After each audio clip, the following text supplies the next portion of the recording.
Wiring. When it came to that, I had no clue what I was doing. So I bought an RX-7 harness and a Haltech ECU. Before it even showed up, I called them asking, hey, do I still need the Miata harness or can I chop it? Dude on the phone said, oh mate, you don't need it, toss it in the bin. So I did.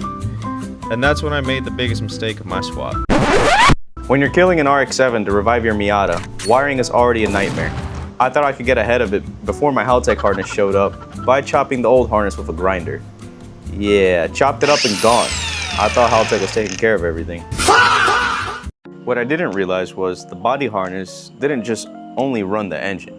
It also ran everything else in the car, going from the retractors to the headlights, tail lights, brake lights. I basically chopped the Miata's nervous system out. And I suffered a heavy consequence because it made wiring 10 times harder afterwards trying to figure out. By the time the Haltech harness arrived, I realized I had a huge problem. The engine may not run, mainly because I needed that wire going from the battery up to the starter and the alternator. Completely dead, I had turned my Miata into a very expensive paperweight. So I had to go hunting for another body harness. With no luck in any junkyards nearby, I had to turn to eBay. And the only thing I could find was a body harness from an automatic, which meant even more hours of splicing and adjusting. Even trying to connect the new fuse box to the old harness that I had, since it was a manual. My bad guys, the mic had broke, so audio's kind of trash right now. I did figure out the lighting issue. It was a brown wire that I didn't connect. I'm gonna show you the ones that I did splice together. This black and red one is pretty useless, I don't need it. It's this brown one, the white one. I'm gonna cut myself off right there. That white wire went from the main fuse, I believe, all the way to the alternator.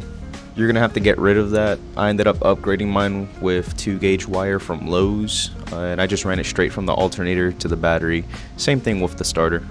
The Miata harness isn't thick enough or strong enough to handle the amperage the RX-7 requires. You need BTN, you'll need that one, you'll need head, and you'll need retractor. All the rest of the ones you're not going to use. I'm not going to use the rest. I had to figure out which wires I actually needed, which ones I could delete, and how to merge it all with the Haltech system. Let's just say those splicing connectors from AutoZone were my best friend. In the end, I eventually made it work, but I learned one valuable lesson. Do not cut before you're 100% sure. Even if tech support tells you something what they told me. Double check with people who've actually done the swap. Don't waste your money on 2 harnesses. The saying goes, measure twice, cut once. Either way, you could also use this as extra money to fund the rest of your build. These harnesses go for quite a pretty penny. After a long-awaited time. Boom. Got the ECU up.